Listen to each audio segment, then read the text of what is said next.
স্বাগতম জনাইছো আৰু এই মুহূৰ্তত এটা বিশেষ খবৰ লৈ আহিছো ইউনুস তামুলিয়ে আহোম শব্দটোক ব্যৱহাৰ কৰি আহোম শব্দটোক হাঙুৰি প্ৰকৃততে কি বুজাব বিচাৰিছে ভৱিষ্যতে কোনো কাৰণত আহোম শব্দটো ইউনুস তামুলিয়ে হাঙুৰি ল'ব নোৱাৰিব অন্যথা পৰিস্থিতি বিষম হ'ব কেৱল ইমানেই নহয় অসমত যিসকল খিলঞ্জীয়া লোক আছে প্ৰতিগৰাকী খিলঞ্জীয়াৰে পৈতৃক সম্পত্তি হয় অসম গতিকে এই অসমখনত কোনো কাৰণত ন্যায়ৰ অধিকাৰ নচলিব উজনিত মিয়া খেদা অভিযান আকৌ চলিব নিৰ্বাচন অন্ত পৰিব নিৰ্বাচনৰ ফলাফল ঘোষণা কৰিব তাৰ পিছতে পুনৰ উজনিত মিয়া খেদা অভিযান চলিবই মিয়াক কোনো কাৰণত অসমত থাকিবলৈ দিয়া নহব পুনৰ এতিয়া ইউনুস তামুলিৰ মন্তব্যৰ পিছতে গৰজি উঠিছে খিলঞ্জীয়া দল সংগঠন জাতীয় সংগ্ৰামী সেনাৰ তৰফৰ পৰা ইউনুস তামুলিক মুকলি প্ৰত্যাহ্বান জনাই উজনি অসমৰ পৰা মিয়া খেদিব বুলি স্পষ্ট কৰি দিলে জাতীয় সংগ্ৰামী সেনাই লৈছে এই মুহূৰ্তত টাইম 8 বিগ ব্ৰেকিং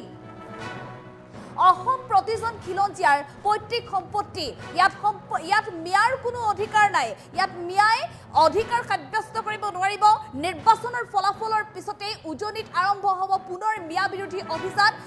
অসমত মিয়া বিৰোধী অভিযান চলি থাকিব ইউনুস তামুলিক উভতি ধৰি মুকলি প্ৰত্যাহ্বান এয়া সিটু বৰুৱাৰ প্ৰতিগৰাকী খিলঞ্জীয়া দল সংগঠনৰ প্ৰতিগৰাকী নেতাই এতিয়া ইউনুস তামুলিৰ বিৰুদ্ধে গৰজি উঠিছে মিয়াক লগত লৈ নতুনকৈ বৰ অসম গঢ়াৰ সপোন কাৰ্যক্ষেত্ৰত পৰিণত হ'বলৈ দিয়া নহ'ব বুলি হুংকাৰ বৰ অসম চাউলুং চুকাফাই শ্ৰীমন্ত শংকৰদেৱ মাধৱদেৱে গঢ়ি থৈ যোৱা কোনো কাৰণতে এই অসম ভূমিক মিয়ালেণ্ড বনাবলৈ দিয়া নহ'ব অসমৰ প্ৰতিগৰাকী লোকে শ্ৰীমন্ত শংকৰদেৱৰ আদৰ্শক মানে লাচিত বৰফুকনৰ আদৰ্শক মানে মিয়াৰ দম্ভালি বাংলাদেশত দেখাওক উজনি অসমত কোনো কাৰণত মিয়াৰ দম্ভালি প্ৰদৰ্শন কৰিব নোৱাৰিব কোনো মুগল বা মুগলক সমৰ্থন কৰা সকলক অসমীয়াই কেতিয়াও আদৰ্শ হিচাপে গ্ৰহণ নকৰে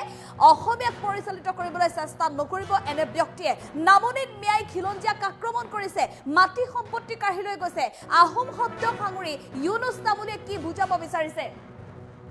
এনেধৰণে এতিয়া প্ৰচণ্ড ক্ষোভ প্ৰকাশ কৰিছে জাতীয় সংগ্ৰামী সেনাই ভৱিষ্যতে কোনো কাৰণতে আহোম শব্দটো মিয়াৰ সৈতে সংযোজন কৰিব নোৱাৰিব যদি আহোম শব্দটো মিয়াৰ সৈতে সংযোজন কৰে তেনেহ'লে কিন্তু পৰিস্থিতি বিষম হ'ব মিয়াৰ বাবে নিৰ্বাচনৰ ফলাফলৰ পিছতে উজনিত আৰম্ভ হ'ব পুনৰ মিয়া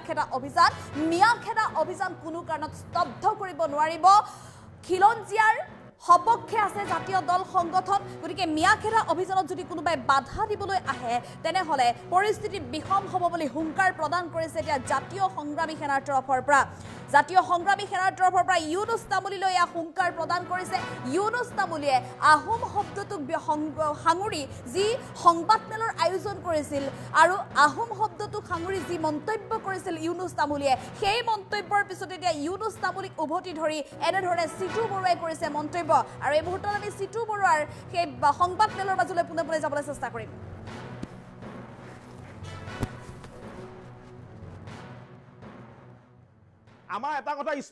আমাৰ এটা কথা স্পষ্ট যে মিয়াক লগত লৈ এইখন অসমত নতুনকৈ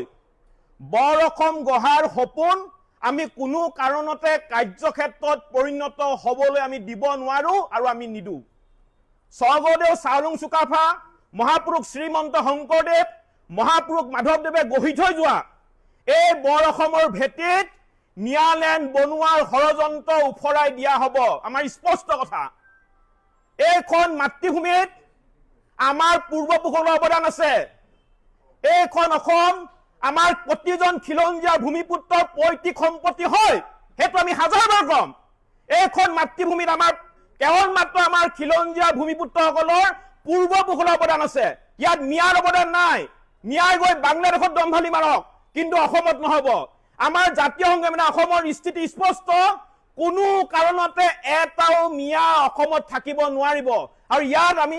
দীঘলকৈ ব্যাখ্যা দিয়াৰ প্ৰয়োজন নাই আমাৰ স্পষ্ট কথা আমি মিয়াক থাকিবলৈ নিদো কোনো কাৰণতে নিদো সি যোনেই নহওক লাগে যি শক্তিয়ে নহওক লাগে আমি কোনো কাৰণতে মিয়াক থাকিবলৈ উজনি অসমত নিদো আৰু যি ব্যক্তিয়ে মিয়াৰ হৈ দালালি কৰিবলৈ আৰম্ভ কৰিব জাতিৰ স্বাৰ্থত প্ৰয়োজনীয় তেনে ব্যক্তিক এই মাতৃভূমিত কেৱল মাত্ৰ খিলঞ্জীয়া মানুহৰ প্ৰভুত্ব আধিপত্য থাকিব লাগিব ইয়াত মিয়াৰ দম্ভালি নচলিব আমি খিলঞ্জীয়া মানুহে সুৰক্ষিত ভৱিষ্যতৰ কাৰণে কাম কৰি আছো আমাৰ আদৰ্শ হৈছে মহাবীৰ লাচিত বৰফুকন আমাৰ আদৰ্শ হৈছে মহাপুৰুষ শ্ৰীমন্ত শংকৰদেৱ আমাৰ আদৰ্শ হৈছে মহাপুৰুষ মাধৱদেৱ আমাৰ আদৰ্শ হৈছে কলাগুৰু বিষ্ণুপ্ৰসাদ ৰাভা, আমাৰ আদৰ্শ হৈছে সতী জয়মতী, আমাৰ আদৰ্শ হৈছে এই মাতৃভূমিৰ বাবে জীৱন যৌৱন ত্যাগ কৰা শ্বহীদসকল। আমাৰ আদৰ্শ কোনো কাৰণতে মোগল বা মোগলক সমৰ্থন কৰা ব্যক্তি কোনো কাৰণতে হ'ব নোৱাৰে। আৰু যিসকল ব্যক্তিয়ে এতিয়াও অসম ধ্বংস কৰিবলৈ পণ লোৱা মীৰ জুমলা, ঔৰংজেব আৰু কালাপাহাৰক নিজৰ আদৰ্শ বুলি ভাবি আছে, তেনে ব্যক্তিৰ অসমত কোনো কাৰণতে স্থান নাই, তেনে ব্যক্তি অসমত থকাটো আমি কোনো কাৰণতে নিবিচাৰো। এইখন অসম স্বৰ্গদেউ চাওলুং চুকাফা, মহাপুৰুষ শ্ৰীমন্ত শংকৰদেৱ, মহাপুৰুষ মাধৱদেৱৰ আদৰ্শৰে পৰিচালিত হৈ আছে আৰু হৈ থাকিব। এইখন অসমত মিয়াৰ চোৰ ডকাইত কোনো কাৰণতে সেইটো আমি কোনো কাৰণতে হ'বলৈ নিদিওঁ। আমাৰ কথা স্পষ্ট, আমি অসমখনক বাংলাদেশ পাকিস্তান হ'বলৈ দিব নোৱাৰো। আৰু আজিৰ তাৰিখত যদি আমি বাংলাদেশী আগ্ৰাসন ৰোধ কৰিব নোৱাৰো, তেতিয়াহ'লে জাতিটোৰ কিন্তু ভৱিষ্যত অন্ধকাৰ, এইটো কথা স্পষ্ট। আজি মিয়াই কি নাই কৰা? আজি মিয়াই নামৰে আমাৰ খিলঞ্জীয়া মানুহৰ মাটি বাৰী সম্পত্তি সকলো কাঢ়ি লৈ গৈছে। আমাৰ কথা স্পষ্ট যে কোনো কাৰণতে অসমত মিয়াৰ আগ্ৰাসন আমি হ'বলৈ নিদিওঁ। যি শক্তিয়ে মিয়াৰ হৈ দালালি কৰিবলৈ আৰম্ভ কৰিব, তেনে শক্তিক। দ্বিতীয়তে আৰু এটা কথা ক'ব বিচাৰিছো,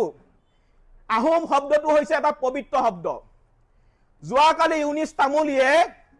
আহোম শব্দটোক মিয়াৰ লগত যোগ দি কি বুজাব বিচাৰিছে? 600 বছৰ আহোমে যেতিয়া ৰাজত্ব কৰিছিলে তেতিয়া অসমত মিয়া নাছিলে, আৰু এতিয়া ইউনিছ তামুলীয়ে আহোম শব্দটোক মিয়াৰ লগত সংযোজন কৰি কি বুজাব বিচাৰিছে? আমি স্পষ্টভাৱে সকীয়াই দিছো, ভৱিষ্যতে যাতে কোনো কাৰণতে আহোম শব্দটোক মিয়াৰ লগত সংযোজন নকৰে, অন্যথা কিন্তু পৰিস্থিতি একদম স্পষ্টকৈ কৈছো বেয়া কৰি দিয়া হ'ব, স্পষ্ট কথা। আৰু 4 তাৰিখে নিৰ্বাচনৰ ৰিজাল্ট ঘোষণা কৰিব, আৰু 4 তাৰিখৰ পিছৰ পৰা পুনৰ জাতীয় সংগ্ৰামী সেনা